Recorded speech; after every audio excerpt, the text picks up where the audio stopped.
Hello. It has been a hot sec since I sat down and spoke to you guys.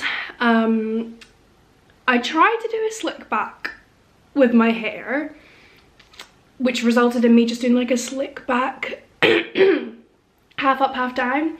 Not sure about it, so we're just gonna like go with it.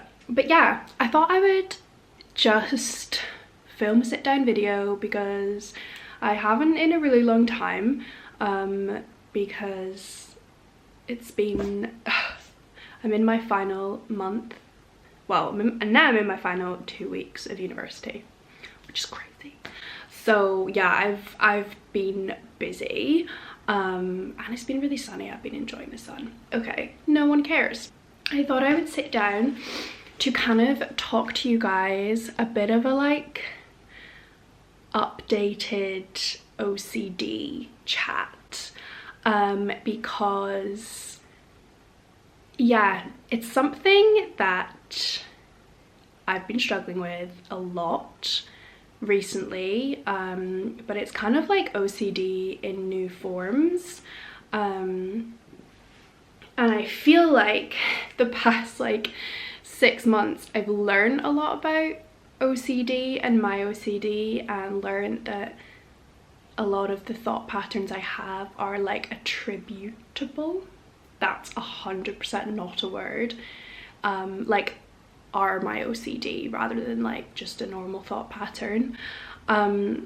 So I kind of just wanted to sit and talk because specifically the past few days I have experienced such debilitating OCD, and I kind of want to make this to help people understand what OCD can look like, because obviously it can look like so many different things, and again, like I spoke about before, it's often depicted through cleaning compulsions, and being neat and being tidy, which 100% can be a part of OCD, but there are other kind of more invisible parts of OCD that I myself struggle with, and I feel like I want to try and articulate what it's like, so for like people to understand.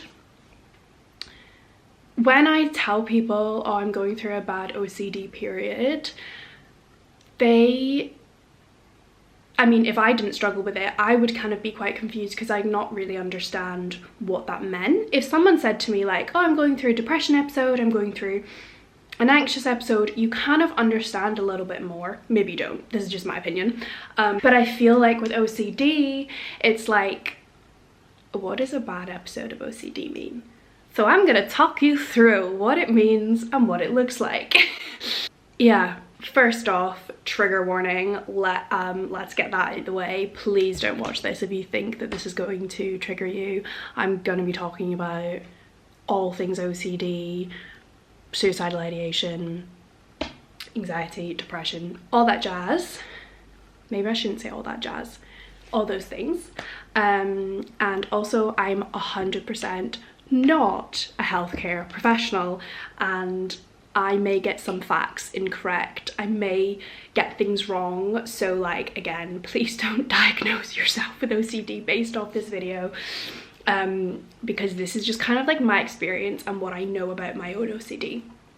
So take everything I say with like 2 pinches of salt. Okay, let's get into it. First off, I'm going to recommend a TED Talk. I watched a TED Talk with, I don't know if I'm going to pronounce this right, but I'm going to put like, I'll maybe put the link or something, maybe put the link in the bio. A TED Talk on OCD by Jade Edgren, which made me feel so seen and so like, oh my goodness, someone has just articulated my thoughts that I thought, that I have told myself like, you're crazy your entire life, my entire life, because of these thoughts. And the way she speaks is so brave, it's so true and raw, and yeah, I felt really seen. So I'm going to start this by telling you about the anecdote that she said in the beginning of her thing. So she basically said that when she was younger, her mum would ask her to clean the dishes. And then she would clean the dishes, go upstairs, and her mum would maybe come up later and say, oh, did you clean the dishes? And she would say, maybe I did, maybe I didn't.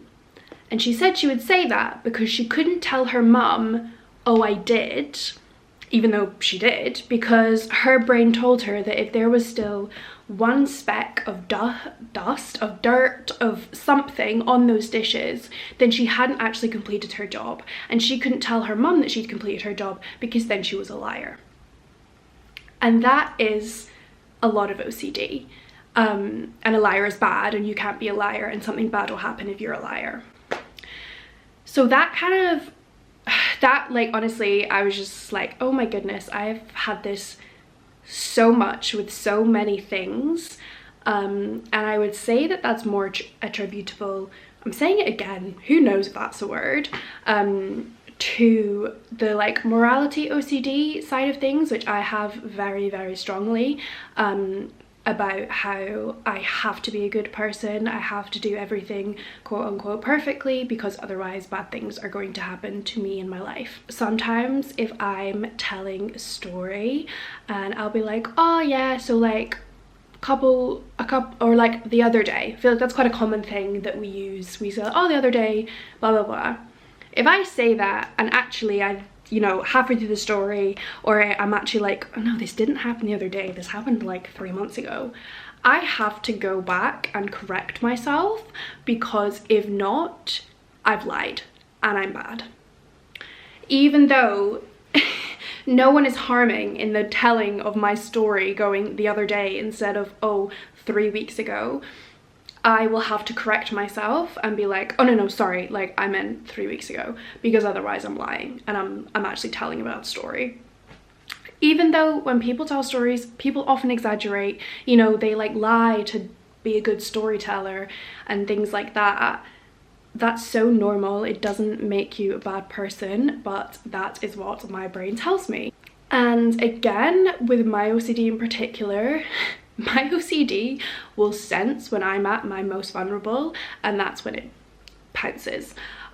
So for example, the past like 2 months I've been pretty stressed about uni. I'm tired, I'm fed up of writing my dissertation, of all these things. So this is when my OCD chooses to pounce, because it knows that I'm weak, so it knows that it's easy for it to get its way in, because sometimes, and when I'm in a good place, when I'm feeling strong, I'm able to be like, no, nothing is going to happen, it's fine. But when I'm feeling low and I'm run down, I'm just like, yeah, you're right, I am a bad person. So that's just like a little example. But yeah, so because I just didn't really know that OCD is also, so there's a strand of OCD called pure O, which I've heard about before, but I was doing some Googling, and pure O is basically when you don't have compulsions. So I'm going to try and explain it. So OCD, you will often have a bad, scary thought, like an obsessive thought. So for me, when I was younger, it was like, I'm going to be sick. OCD is rooted in fear. I was scared of being sick, so I was like, I don't want to be sick, I don't want to be sick. And your thoughts are like, I need to do this so I won't be sick, or like, if I do this, I'm going to be sick. So your fear thoughts kind of manifest as compulsions. So your brain almost creates this list of safety, I should not do those, safety rituals that will mean you're not going to be sick. There is sometimes logic to it, there is sometimes absolutely no logic to it, but your brain will create compulsions, which is why it's called obsessive compulsive disorder, because you have to do these compulsions in order to calm the obsessive thoughts and to quieten them down. But in the long run, even though the compulsions seem helpful, they're actually kind of more damaging, because you then start to rely on these compulsions to soothe your obsessive thoughts. And these compulsions, so for example, I used to wash my hands so much and that is, I feel like that's a commonly depicted one, but I did have it when I was younger. My fear was, I'm going to be sick. So my compulsion was, okay, but if I wash my hands 4 times before I eat my dinner, then it's going to be okay. So the compulsions can start to have damaging effects. They have time-consuming effects. Yeah, like compulsions are, I think one of the TED Talks talked about this, they're not compatible with life. Because yeah, so wherever I was, I would have to make sure I could have access to a bathroom before meal times. My hands were, I have dermatitis on my hands anyway. That could have been caused by my excessive hand washing when I was younger, I'm not sure. But yeah, they would get cracked, red, so sore, to the point where my like mum and dad would shout at me and tell me not to wash my hands so much. But when you have someone screaming in your brain that you're going to be sick if you don't do this, it's not a good mix. So basically, yeah, that's kind of how I would describe compulsions.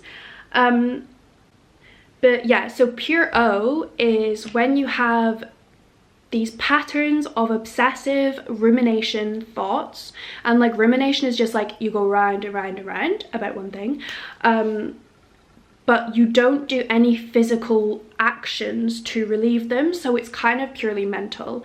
And in some ways, it's harder. It's harder because even though compulsions are negative in the long run, you don't have any compulsion to minimize the thoughts in those moments. It is all just in your head and nothing is relieving it. Yeah, so I feel like that's what I've been struggling with a lot and I feel like that's kind of like my some of my morality OCD is just all in my head. And yeah, I will usually focus on, like I didn't know that this was my OCD, and I'm pretty sure that this is my OCD, but it's ruminating over specific things that could happen, have happened, that are stressing you out, and not being able to disconnect from them. So for example, when I have been writing my dissertation, when I've been writing essays, if I haven't figured out something to do with this, so if I don't know how I'm going to write my results section, I am not able to put it down and forget about it, because, and I saw this TikTok, you're constantly trying to work thoughts out, but there is no way to work the thoughts out. I said that bad, hang on. So this is one of the TikToks I saw, and the girl says this, she's called @b.boss. OCD will have you sitting in silence for hours trying to work a thought out and still get nowhere. So that's what I would do. So I'll be stressed about not being able to write my results, and I will sit there trying to work it out but not getting anywhere, because it's not actually the problem. I don't know. I feel like, let me find some more. This is a Pinterest quote, so being unable to sit with uncertainty, overthinking the tiniest of problems, relentlessly trying to find answers for unanswerable questions, thinking the same thoughts and expecting a different outcome. This one is about relationship OCD, which I also experienced. Ruminating on past mistakes and worrying about ruining the relationship, needing constant reassurance to feel secure. OCD finds the thing you fear most happening or being, and then holds your quality of life to ransom till its strict terms are met, which can't be met, and it drip feeds you short-term relief in exchange for reassurance. Don't negotiate with it. So I feel like that's the key. The terms can never be met because they're constantly changing.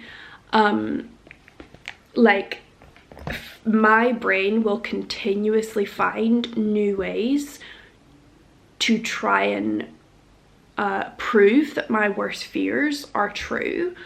So it's almost like I feel like I'm not explaining this very well. Your brain seeks something that is just not there. So like for me, when I talk about like my morality OCD, my biggest fear is that I am actually a bad person and I'm an imposter, I deserve to be in jail, like all this kind of thing. So my brain will then seek information that proves that fear to be true, and the way it seeks that information is in a very obsessive manner. And it won't stop until it's found what it's looking for, but it's not going to find what it's looking for because that's a fear. Like my fear is not based in reality, it's based off my fears. But my brain will obsess over any situation that could have meant that I acted in a bad way.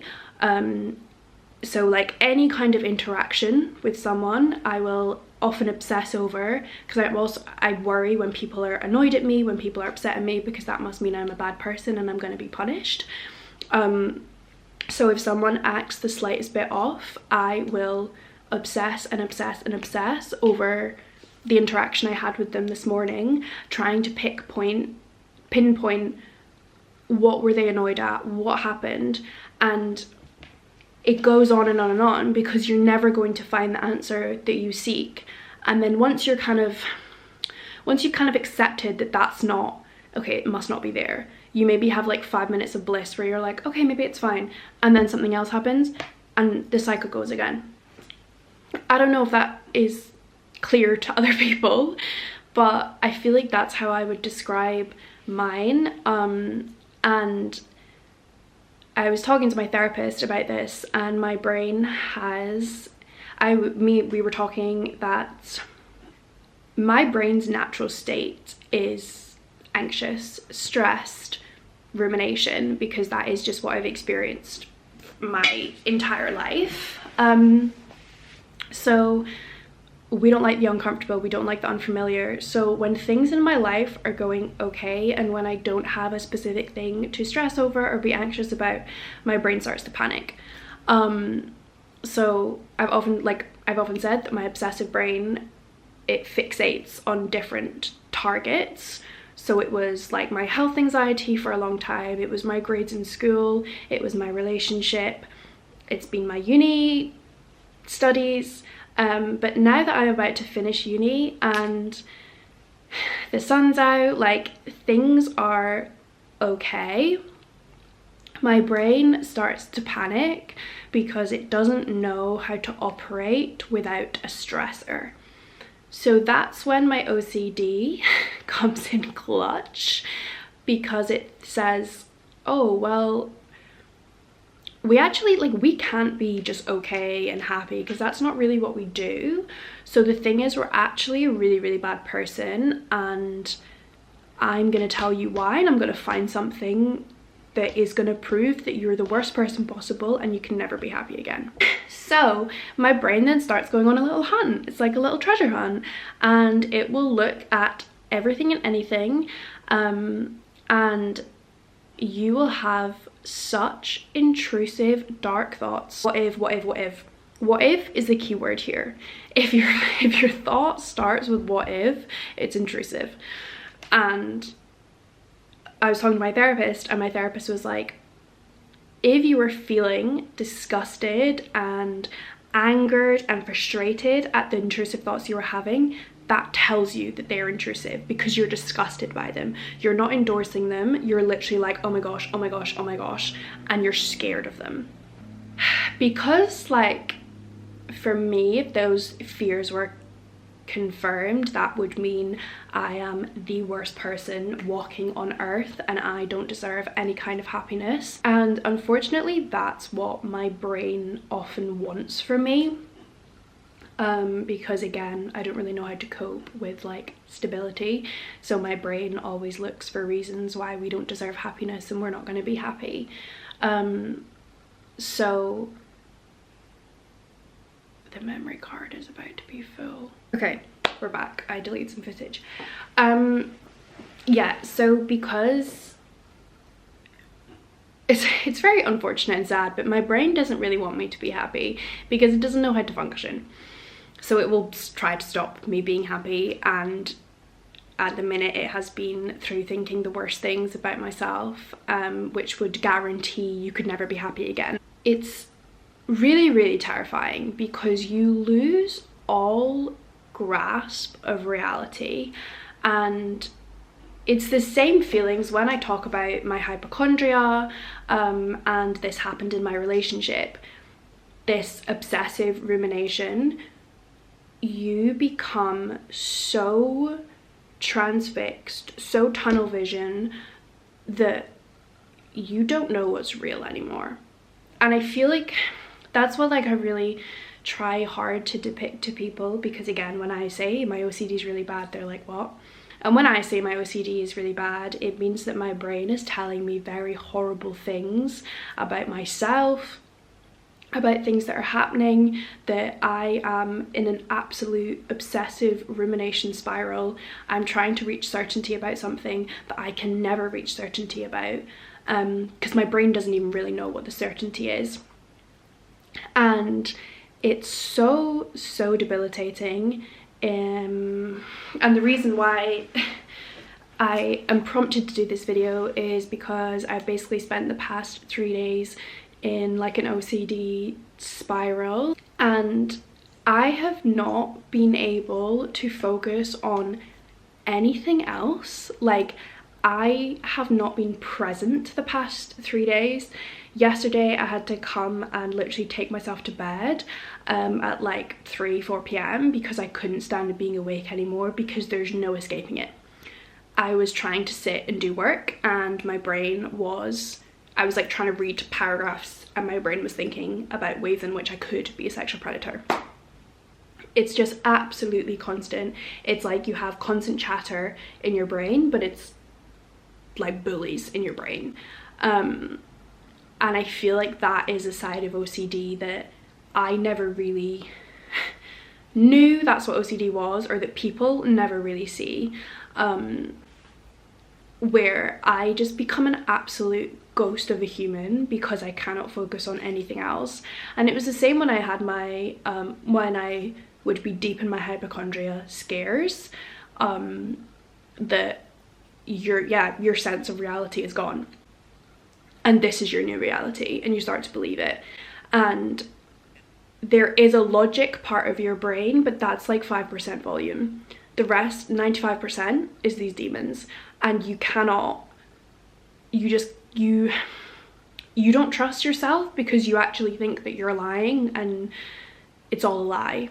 I don't know, it's so hard to describe to people because I don't fully understand it, and like as I said, I'm still learning so much about my OCD. Yeah, I feel like when I say my OCD is bad, it means that I am in a very obsessive mind state about my fears, because I also watched a George Ezra interview.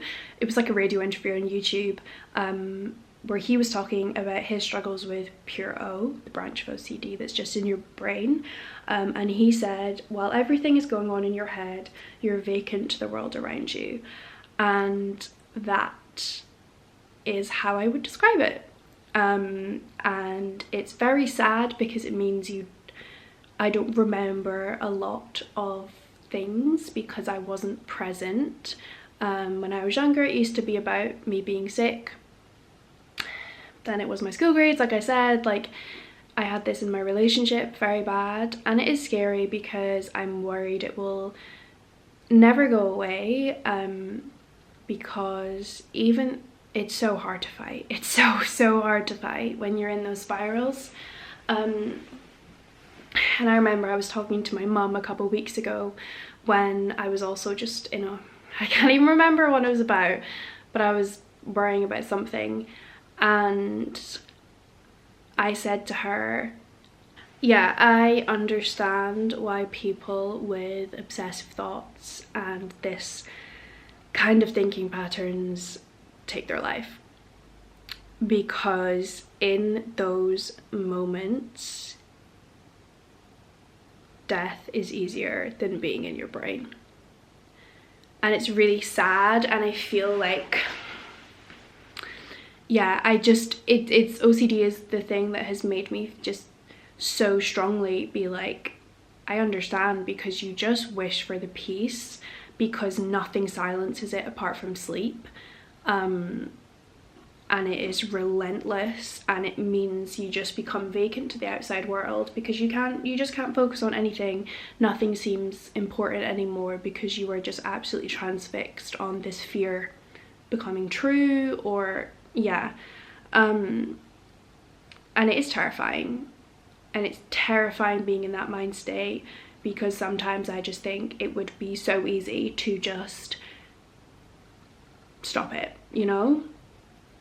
I wanted to just talk about it. So for people who don't know that much about OCD, or don't understand it, or if their friends have it, you know, if my friends are watching this, if family members have it, you can kind of understand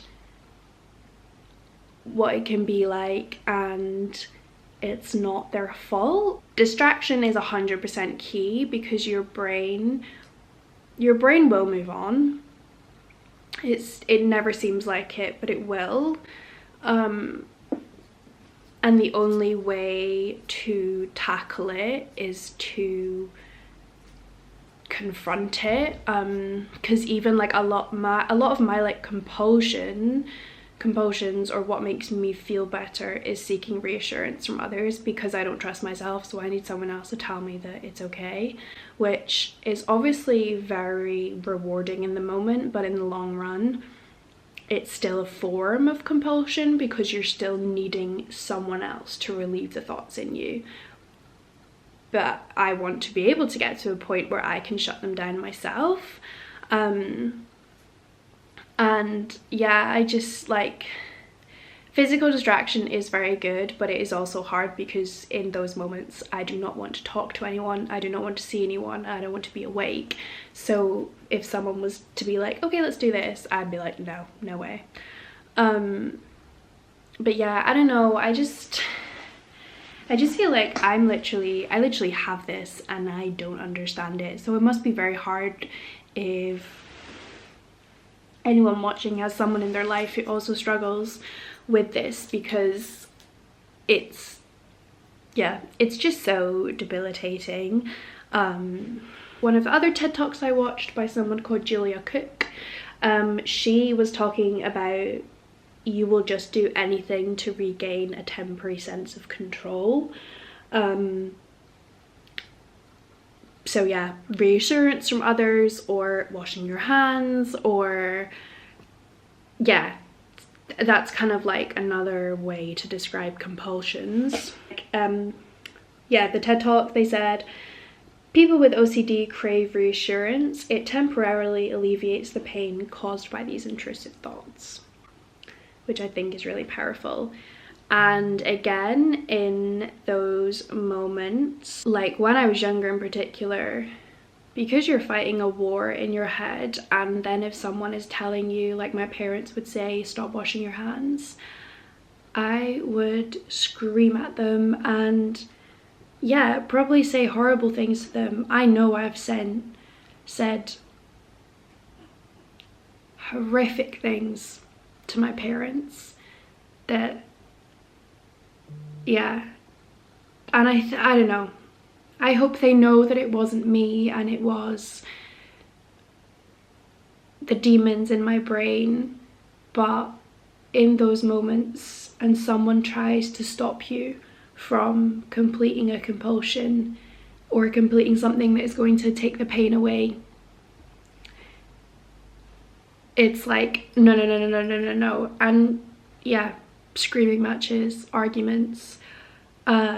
I'm a bit better at controlling it now. Like I try not to lash out at people, and I think I know now that I often have to isolate because I know that I will lash out at people if they try to like interrupt my intrusiveness.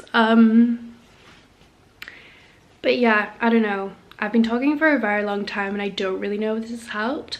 Unfortunately, I can't really give any tips on how to get over it because I'm still in the thick of it. But I would recommend therapy because yeah, that's something that me and my therapist are working on, is getting past this obsessiveness and this intrusive thoughts of constantly needing to work a thought out and like trying to live without a major stressor or living just with peace and content. That is the goal for me. So yeah, like I definitely would recommend therapy. Again, don't diagnose yourself off this video, but I just wanted to talk about it because I just feel like it's really hard to describe to people the war in your brain, and I think it would just be so helpful for other people to understand the severity of it. And it's not just regular, oh yeah, overthinking. It's an absolute entirely different entity and demon, which literally shuts off the outside world. So yeah, that's kind of why I've been MIA, because I've been battling that. I'm feeling okay today. Got dressed and I have lots of chores to do, but I'm just taking it very easy because it does as well exhaust you. On Friday my brain and my head was just sore and pounding because my brain wouldn't stop all day because it was just like about the thoughts. So it's really, really draining. So just be kind to yourself and learn to separate thoughts from you. We aren't in control of our thoughts, but they're just thoughts at the end of the day, and that's what you have to keep telling yourself. But I know it's so much easier said than done. I'm still trying to do it. But yeah, that's my video, guys. I hope you learned something, or I hope this made you feel less alone if you have any of this, because again, it's so not talked about, so it makes you think that you're crazy and that you are actually unwell and need to be put away. But a lot more people struggle than you would think. It's just not talked about because of the stigma and it's taboo. So yeah, so that's why I wanted to make this, to make other people feel less alone, because I know that the past few days I felt absolutely alone with my thoughts and my demons, and it's horrific because you don't see any escape, and that's what's really terrifying and dangerous. So yeah, but I'm doing okay, I think. I will talk to you guys very soon. Thank you so much for watching, and yeah, I'll see you all soon.